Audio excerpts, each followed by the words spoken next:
Katt Williams joins me now live from Los Angeles. Katt, good morning. Good to have you here with us. Good morning, TJ. How are you? I am doing all right. Now, we got to start with something. We have been reporting, and it has been attributed to you, a statement out there that you allegedly issued through your publicist apologizing for that routine. But you and I were just talking here in the commercial break. You said that's not really your statement. So tell me what the deal is. There are several No Kings protests planned across the country on Saturday as well. What are your thoughts on those? What do they call No Kings? No Kings. I don't feel like a king. I have to go through hell to get stuff approved. A king would say, I'm not going to get this. A king would have never had the California mandate to even be talking to him. He wouldn't have to call up Mike Johnson and Thune and say, fellas, you got to pull this off, and after years we get it done. No, we're not a king. We're not a king at all. Thank you very much. What's the difference between a wet raccoon and Donald J. Trump's hair? A wet raccoon doesn't have $7 billion fucking dollars in the bank. Involved, excuse me, my turn. You said you went to Delaware State, but you forgot the name of your college. You didn't go to Delaware State. You graduated either the lowest or almost the lowest in your class. Don't ever use the word smart with me. The total initiative relative to what we're going to do with more Border Patrol and more asylum officers. President Trump? I really don't know what he said at the end of that sentence. I don't think he knows what he said either. And your father was never considered smart. He was never considered a good senator. He was only a good vice president because he understood how to kiss Barack Obama's ass. Are you ready? Can I talk? Yeah, what's the answer? Do you mind? I would like for you to answer the question. Okay, it's very simple to answer. That's why I asked it. It's very simple to, you're a nasty person. Don't be rude. I'm not going to give you a question.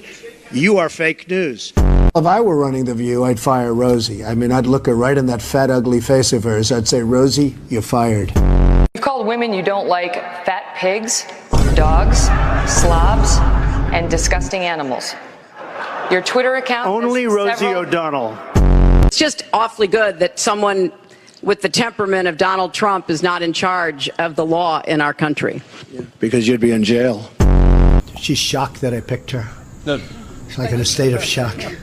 I'm not thinking, Mr. That's President. okay. I know you're not thinking. You never do. She was big on defund the police. In Minnesota, she went out... Wait a minute. I'm talking now. If you don't mind, please. Does that sound familiar? His visceral response to attack people on their appearance, short, tall, fat, ugly. My goodness, that happened in junior high. Are we not way above that? Would we not all be worried to have someone like that in charge of the nuclear arsenal? Mr. Trump? I never attacked him on his look, and believe me, there's plenty of subject matter right there.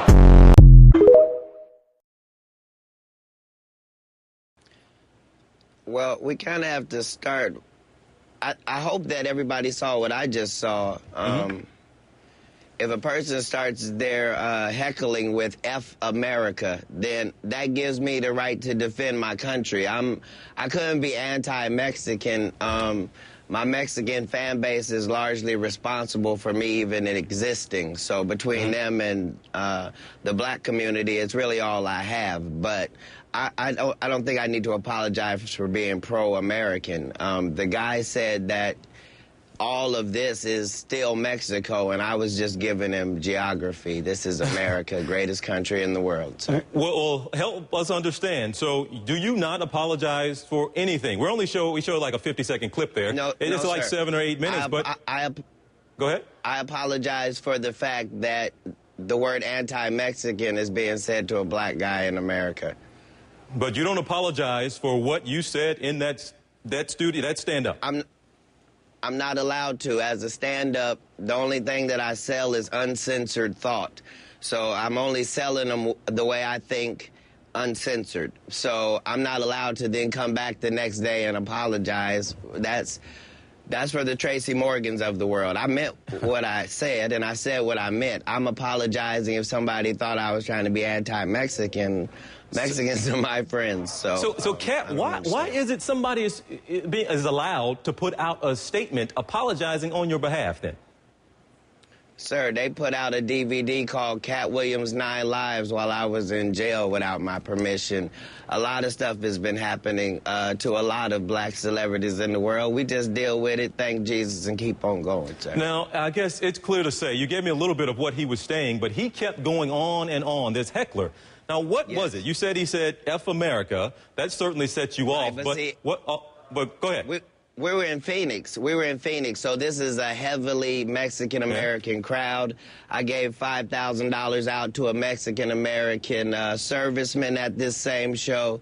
It was nothing like that the night of the show. This happened 19 days ago. It's just happening in the news yesterday because it's my birthday. Well, help me understand that. What was it? Because it's clear that you were visibly upset.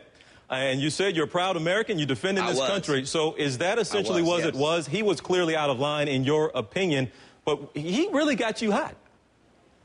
I was offended because he was making a statement that we're not allowed to make in this country. In this country, you have to pledge allegiance to America first and your country of origin second. And so the fact that he was blatantly disrespecting the law that we all follow, black people worked too hard to become black Americans in this society, and we were slaves here. And we did a lot of free work. Whatever they did was in another country, and we certainly applaud their history, but don't come here talking to sons of slaves about that. And if there's something anti-Mexican about what I said, then I apologize for the anti-Mexicanness of it. I was talking to one individual. I guess that's part of it, that or at least one line in there that did get some people probably upset more so than others, because a lot of people familiar with your comedy. I am as well. I didn't hear a whole lot that was, you know, a departure from some of the other stuff I've heard you say in routines before, but you did say, we were slaves, speaking of black people, y'all just work like that at the landscaper. Even that statement, you don't apologize for that one either? You think that one got too close to going over the line? I can't apologize for it even if it was close to the line, because at the end of the day, I wasn't there to make racial conversation. I was there to tell a joke. The joke was, if Mexicans love America, could they give black people Mexico? That was the entire joke, because we'd love it and it's real close. We couldn't go back to Africa because of the flies. That was the joke. None of that's airing on the tape. This is an hour-and-a-half show, sir. Now, would you, do you understand, at least some people hearing that, and you were talking to one guy. It's clear that other people in the crowd were laughing at what you were saying to him, even as you were going off on the one guy. If I had disrespected Mexicans, I wouldn't have been able to get out of there alive, sir, with all due respect. But as people, do you understand why people who do hear it maybe do get offended by it, who maybe didn't read or listen to the whole 7-8 minutes of it, but just maybe read a few comments? Do you think they just have the wrong impression, or you understand why some might think the landscaper comment might have been offensive? Telling a Mexican like that guy to get to stepping back to Mexico, how that comes off as being offensive? No, he said that we were in Mexico. So let me just say this. Yes, I can see what you're saying, TJ. Yeah. And at the end of the day, I think those people should watch more of this CNN show so they can see there are real news factors going on in this country, things we should discuss, like our president versus football, rather than worry about what a comedian's saying. If you don't like me, don't come see me. If you do like me, I'm here for you. But I love Mexicans and I love Mexican Americans. But I love America overall. Let's be very clear about that. Any concern about how people might view you down the road, how this could impact your career down the road? People might not want to book you in Texas or Arizona or California. Sir. Wouldn't that be fantastic? Let's let that happen, but let the statement be that I'm a Christian, I'm straight. All right. Well, we will leave it there. Again, I'm glad we got to clear it up, because we have been, Katt, this morning. Thank you, TJ. We have been talking about this morning an apology that Katt Williams sent out, and you're telling me that was not your apology, so that's important to note this morning. I just made my apology, TJ, live in front of CNN. Katt, good to see you, buddy. You enjoy California. We'll talk to you again soon back here in Atlanta. Absolutely. 2% on that, 2% on a chump so much, and also I would cover them too. You gotta pledge allegiance first to the country that you live in first, before your country of origin. You know, you live in America, you have to pledge allegiance first to America before your country of origin comes separate. They can't be living in America and pledging allegiance to your country of origin. Because take for example America is like, it's like a landlady know that you live in the house.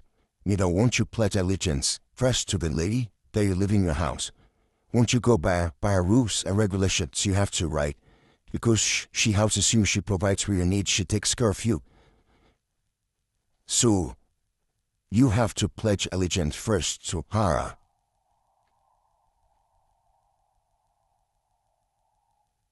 Then your country of origin second. And also I too, President Donald Trump says that he doesn't feel like a king because he has to go through a lot of processes just to get things done. And that is true. No. That's absolutely true.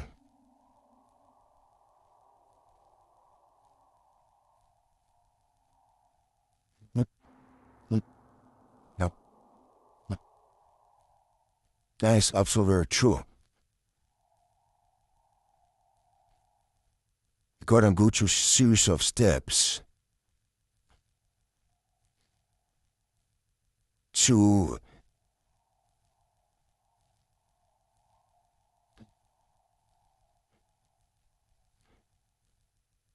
get things done.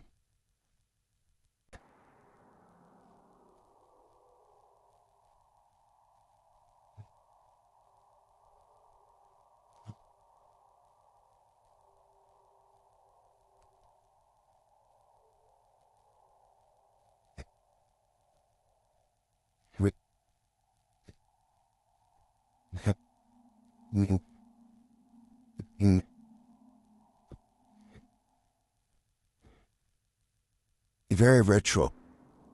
So anything that you do, always do everything in your power to do it right, you know. Make difference in people's lives, impact people's lives, hurt people as much as you can, because doing so at the end of the day, you will get a reward for it.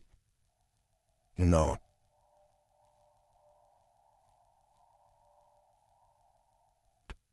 Thank you so much for everyone listening, and God bless.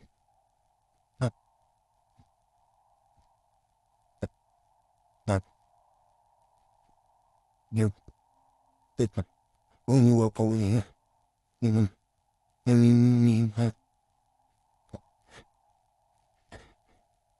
thank you, and hope you have a great day today. Thank you.